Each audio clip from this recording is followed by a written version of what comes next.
Imagine driving down a lonely highway at night, the wind howling through empty fields. You spot a shortcut through endless corn rows, thinking it'll save time. But what if something is waiting inside? Something that doesn't want you to leave? In this story, Mika takes the cornfield road and quickly realizes it's no ordinary path. Shadows move without light, scarecrows breathe without lungs, and every turn feels like a trap. The deeper she goes, the less human the world becomes. This isn't just a shortcut, it's a one-way ticket to horror.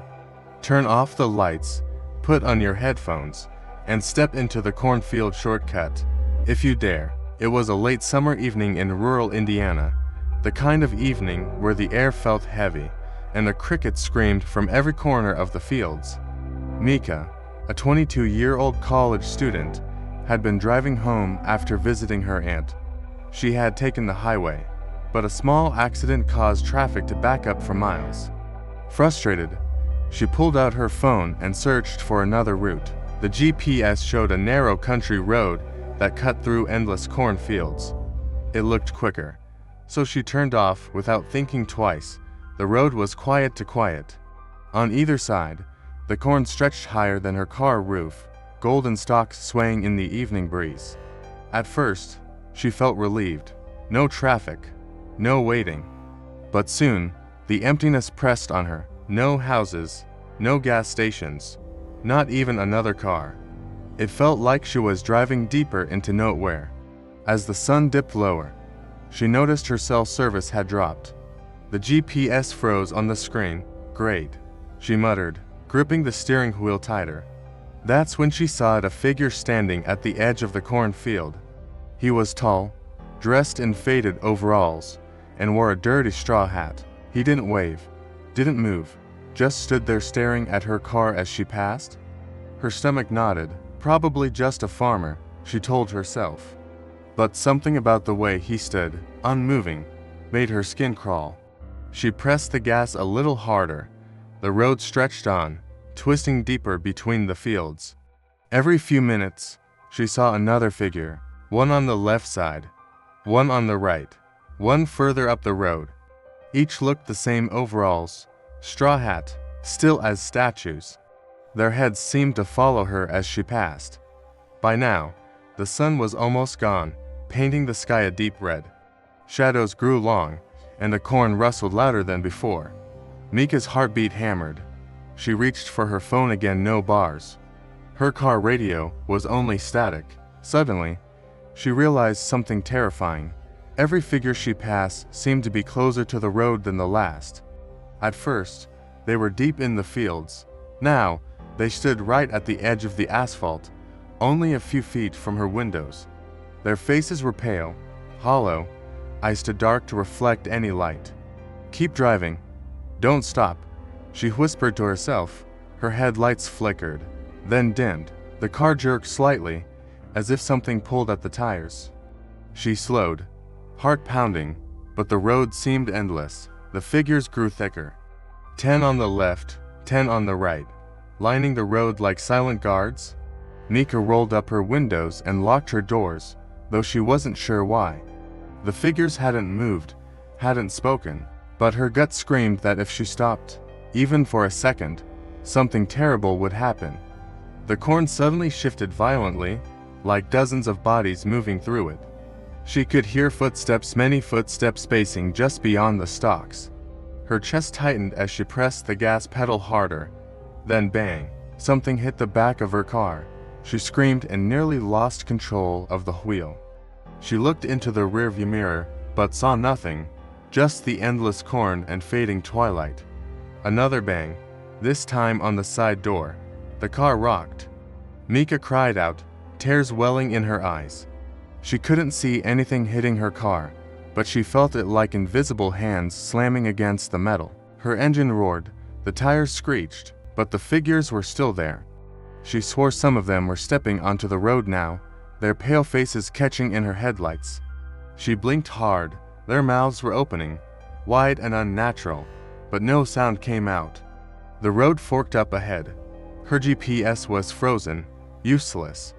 Left or right, she had no idea. She yanked the wheel right, Gravel crunched as she swerved onto a darker, narrower path. For a moment, she thought she had escaped. The figures were gone, the road empty, but then she saw it. A single figure standing directly in the middle of the road, blocking her path. She slammed on the brakes. Her car screeched to a halt, only feet away from him. He didn't move. His head tilted slowly to the side, like he was studying her. Her headlights revealed something horrifying. His straw hat had fallen off, and beneath it, his face was not human. It looked like dry, cracked soil, with hollow pits where the eyes should be. Mika gasped, slamming her car into reverse. The figure didn't chase her, he didn't need to, because as she backed up, she saw them. Dozens more figures, stepping out of the corn, forming a wall behind her. They were closing in, trapping her in the road. Her hands trembled as she gripped the wheel. The car engine sputtered, warning lights flashing on her dashboard. The temperature gauge spiked red, steam rising from the hood. Her only way out was forward, past the thing standing in front of her. She hit the gas.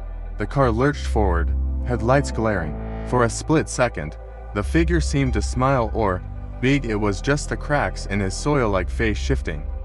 Then, crack. Her windshield shattered as something slammed into it from above. Glass rained down onto her lap. She screamed, ducking as shards cut into her arms. A shadow loomed on her hood, crouched like a predator. She dared to look up and froze. It wasn't one of the figures. It was worse. It looked like a scarecrow, its body made of twisted sticks and dried vines, but its head was a burlap sack, stitched crudely into a face. Long claws scraped across her windshield frame. Its empty eye sockets glowed faintly with orange light, like dying embers. The thing opened its mouth. A sound came out, not words, not a scream, but the rustling of cornfields in a storm. Loud, violent, and endless. Mika's eardrums throbbed. She slammed the accelerator. The scarecrow clung to the hood as the car barreled forward, heading straight for the soil-faced figure blocking the road. Her choices were gone. It was forward or die here. Mika's eardrums throbbed. She slammed the accelerator. The scarecrow clung to the hood as the car barreled forward, heading straight for the soil-faced figure blocking the road. The headlights washed over the figure. For the first time, Mika saw its face, not straw, not fabric, human, flesh sagging, stitched together crudely, the mouth sewed shut in an eternal scream. Its eyes were black pits, and yet somehow they stared right at her. Mika screamed and jerked the wheel. The car skidded sideways, plowing into the corn stalks. The hood bucked as the scarecrow flew off, tumbling across the dirt. Mika's chest slammed the steering wheel. Airbag light flickered, but didn't deploy. The engine wheezed but kept running. She pushed the gas again, tearing through the field. Stalks cracked and snapped against the windshield. Her heart hammered louder than the engine. She thought she was clear until something hit the roof. Bam! Claws scraped against the metal. She looked up. Through the moonlight she saw bony fingers clutching, dragging themselves forward. Straw spilled, but when one finger tore, she saw not hay bone and rotted skin beneath. Oh God! Mika swerved left, then right. The creature slid, but didn't let go. Then her dead radio turned on. A voice hissed through the static. Not hers, not human. A dozen whispers overlapping. Turn back. The field is ours. You don't belong here. Her grip tightened. I'm not dying here, she spat. She slammed the brakes.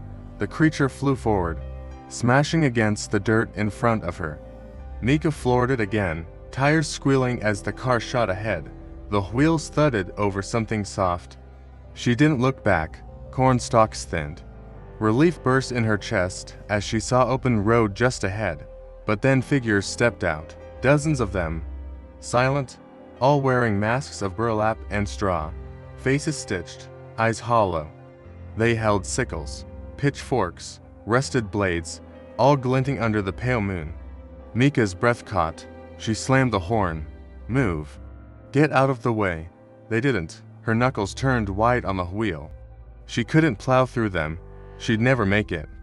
The car sputtered, coughed, and died. Her stomach dropped. She twisted the key. pumping the gas, but the engine only groaned. The headlights flickered, then cut out, leaving her bathed in cold moonlight. The figures began to close in. She locked the doors. "Think, Mika, think." Her hands shook as she reached for her phone. No service, no signal. The battery icon blinked red. They circled her car now. One dragged his sickle slowly across her window, sparks dancing against the glass. Another pressed a stitched face to the glass, breathing fog onto it. She could hear their footsteps crunching in the dirt. Then her rearview mirror, movement behind. A shadow rose from the back seat. Mika froze. The scarecrow, it had gotten inside. She whipped around just as its arm lunged for her throat. She kicked wildly, slamming her boot into its face. Stitches tore, and something foul spilled across the seat. The stench of rotting soil and need filled the car. She fumbled with the door handle, unlocked it, and shoved herself out. Cold air slapped her skin. She sprinted toward the cornfield again. Behind her, the car door creaked open. The stitched things hissed in unison. She darted into the stalks. The corn swallowed her, their leaves cutting her arms and cheeks. Her breaths came ragged, too loud. Every few steps, she glanced back. Shadows followed, always closer. A whisper rose among the stalks. Not from one mouth, but hundreds. "You shouldn't have taken the shortcut." Mika's chest burned, but she pushed harder. She had to find the road, lights, anything. Then she saw a faint glow ahead, a farmhouse, its porch light flickering weakly. She stumbled toward it, tripping over roots. The ground seemed wrong, uneven. She fell hard, her palms sinking into damp soil. She pulled them back, blood clung to her hands. It wasn't dirt, it was a pit, shallow graves. Bodies lined the rows, faces stitched, hands clawing out from the earth. Some were fresh, some were nothing but skeletons. All of them writhed. Mika gagged and scrambled out. The farmhouse light was closer now. She sprinted, tears burning her eyes. Behind her, the whispers rose into shrieks. She threw herself onto the porch, pounding the door. "Help, please, they're coming." The door creaked open. An old woman stood there, wrinkled, pale, eyes clouded with cataracts. She smiled too wide, revealing blackened teeth. "Oh child," she crooned. "We've been waiting for you." Hands burst from the shadows of the house, yanking Mika inside. The door slammed shut. Outside, the whispers hushed. The corn swayed gently, as if nothing had ever happened. The shortcut had claimed another soul.